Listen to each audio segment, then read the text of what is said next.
All right, what's going on, everybody?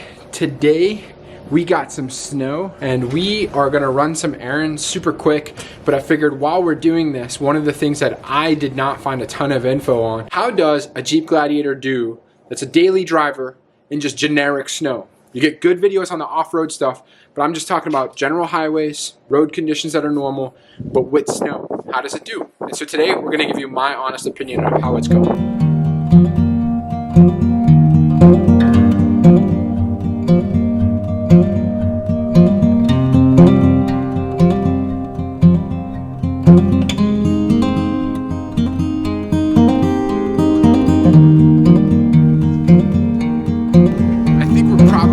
Just a few folks on the road today, and we're going to be cautious and take it smart, but we do need to run these errands.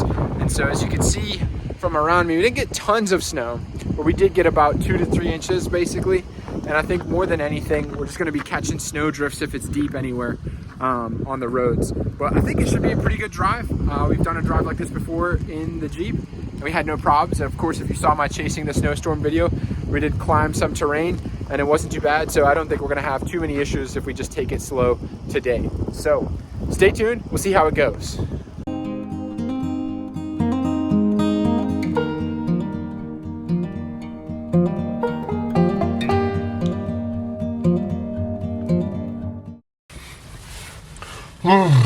Just hopped in, it's pretty cold out and we're gonna start her up. We're just gonna let her heat up.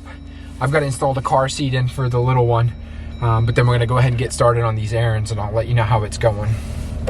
I will say, for anybody that is contemplating buying a Jeep with a soft top like we did when we bought ours, we were worried about it being cold in the winter. And one of the things I found on Reddit posts was that the seat warmers and the steering wheel warmer, if it comes with that, absolutely heat you up really quickly. And I will agree. You get warm really quick with this thing and it's not really a factor if you have a soft top. But like I said, I do like having a hard top and that was our preference. But yeah, don't worry about being cold in the winter with a soft top. You'll warm up real quick in these Jeeps. What are you doing back there? We are getting the little one all squared away, which she's pretty good right now. But we're using our small car seat because the other one's in the Subaru and it's a pain to take out. But she still fits pretty good. She's doing real good, yeah. I think we're it's so good. funny, I just see your hand in Baba. Oh, really? So she's in for, you know what's cool is the defrosters work pretty good back here. We've never really had to use them with the hard top. Yep. But we plugged it in and we're like, hopefully they work. They do work. That's awesome. All right, I'm coming up front. I didn't even know. That's cool. You. It's cold. It's that wind. Why are we going out? We went Thai food. We gotta have Thai food. All right. It's like weird. I feel like I'm sitting weird. Like somebody like drove my Jeep. Really? I don't know. Remember how I told you in like a second ago that these things warm up? We haven't even been here 2 seconds. I've obviously got all my warm weather gear on, but it is boiling hot in here and I've got to turn the air down a little bit. All right. The Jeep heating is another level. It gets so hot so quickly. Oh yeah.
things that I would say driving a Jeep, it's just kind of like driving any other truck in a snowstorm. in that you don't have a ton of weight on your rear axle, and so if you're in two-wheel drive, you kind of just want to play it easy.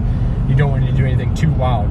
That being said, I have never really had any traction issues. I've had slippage and I've skidded a little bit, but in terms of actually getting out of something, I've never had an issue with the Jeep. And so you can kind of keep that in mind. But you definitely want to play it safe and just ease on that throttle as you're going through in two-wheel drive. And of course, you have the option for 4 high if you need it, which we've used a couple of times, but I think for today we'll be okay. Oh, so we just, I don't know, we hit one of these snow drifts going 30 miles an hour, nothing too crazy, and definitely could feel a little bit of movement in the back. Don't have any weight, no sand or anything, but it's just good to keep that in mind. Go slow, take it easy, not a big deal.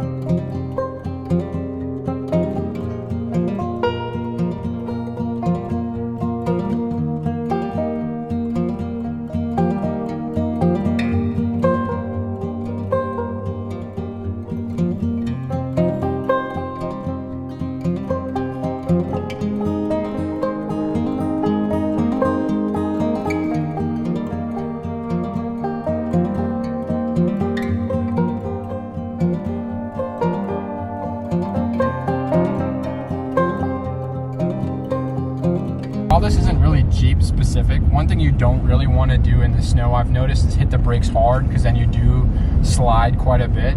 Obviously depending on your tires and that sort of stuff, but generally you don't want to hit the brakes really hard. So you want to have good braking distance, you want to know when stops are coming up, and you just want to take it slow. I do notice in the Jeep, if you hit those brakes, you will slide, and with the throttle being super sensitive, you give it enough gas, that tail end does spin out around you. It can be kind of fun, but you just want to keep that in mind, obviously, if you're driving on city streets and things like that. So a quick update to the itinerary. We just tried calling a Thai place to put in our order to go, and they're actually closed due to the weather. So we're gonna do Thai 2.0, aka Taco Bell. Good enough. Because it's close to where our second errand spot is gonna be. So one other thing that I think the Jeep has an advantage, depending on what Jeep model you got, with the Willys version, you come with pretty good tires to begin with, and most people with other vehicles put on snow tires. But I'll be honest with you, the standard tires that come with the Jeep do a pretty good job in the snow. They're not perfect, they're for pretty much anything and everything, all terrain. They do have a pretty good just standard snow traction, and I find that they work great. No need to upgrade or no need to have a separate set of snow tires like a lot of people keep. And one thing I'd like to comment on is a lot of people have random theories about you always just go in four-wheel drive in snow.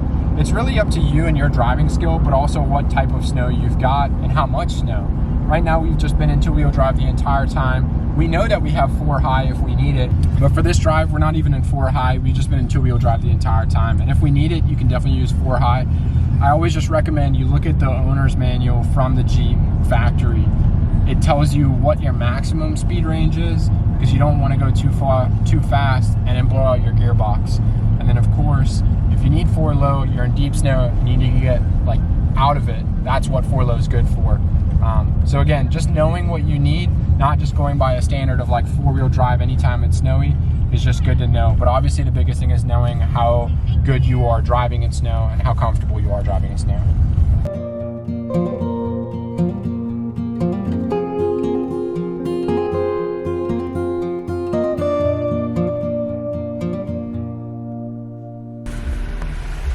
Zach, that's not my Mountain Dew. That's Rachel's Mountain Dew. It's not my Mountain Dew. I only drink whole milk. See anything? Yeah, serious off-roading, baby. Taco Bell. Yeah. Meanwhile, we're getting passed by Maximas. I'll be honest though, inside the town, the snow is plowed pretty good. Out where we live, the snow is not plowed at all. Not well, at all. it is. It's just the snow drifts. It's just hard to keep up with it. It's a bit icy. Yeah.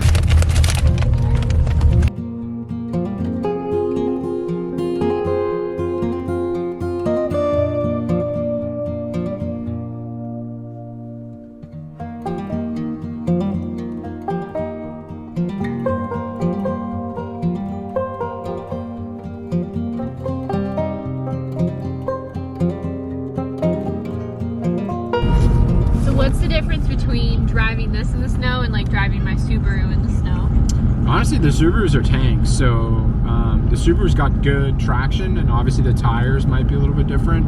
The thing with the Jeep that you kind of just feel a little bit more confident about is if you got stuck, you have 4 low that you could pretty much get out of, and you have a lot more ground clearance. Whereas with the Subarus, if you get stuck in like a deep snowbank, the tires that you've got on them, and then the clearance you've got is not going to be good. Poor guys. He's doing like Uber Eats. We just saw like a minivan that had like no tail lights, a bumper that was hanging off. He had red tape on his Yeah, tail it was like flapping in the wind. Would you recommend putting weight in the back? Yes. For the winter? Yes. I mean, your gas mileage kind of sucks anyway, so it is what it is. But like, if you know a snowstorm's gonna come, then I would just go ahead and throw it in the back. Okay. Yeah, and if you can plan for your week and you don't need the sand, yeah, you could take it out. We had sand sitting in the garage, it's not in the back. I think it just helps with that traction, and it keeps your tires in contact with the actual pavement and the ground, and that weight just pushes down, so it's good. Is there any difference between driving an automatic Jeep in snow versus like standard? Not really. I guess the only thing you have to keep in mind is if you're going uphill and it's slippery, you want to, is that a bald eagle? That's the eagle. What? Ooh. I thought it was. Margot's mad, she couldn't see the eagle. We're heading home, baby. But no, the only thing you want to keep in mind is if you're going uphill in a standard, you don't want to have to shift gears if you're going uphill, or if you do, you want to at least keep that momentum going because you don't want to get stuck and then slide backwards or not be able to get that momentum back up and going again.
All right, folks, as you can see, we made it back nice and safe and sound. And I just want to say thanks for tuning in. It's kind of a different video here, just my thoughts on how the Jeep performs in the snow. Hopefully you found it helpful. If you're considering buying a Jeep, hopefully you like this video and found it to be helpful as you're searching for your Jeep. But overall, love the Jeep, does really good in all conditions, and the snow was awesome. So thanks for tuning in, and we'll see you in the next one.